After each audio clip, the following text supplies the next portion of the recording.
Hi everyone, welcome to Learn with Niharika. So our question of the day is, which is the tallest bird in the world? Options आपको screen पर visible है. Number 1 common ostrich, number 2 greater flamingo, number 3 ammo.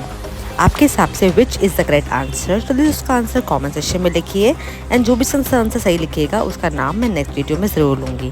तब तक मैं आपको बताती हूँ correct answer क्या है. So the correct answer is common ostrich. Common ostrich is the tallest bird in the world. And आपने जितने भी लोगों ने लास्ट वीडियो में कमेंट किए थे उनके कमेंट्स मैं स्क्रीन पर डिस्प्ले कर रही हूँ. Thank you so much for the comments. Will meet in the next video. Bye bye.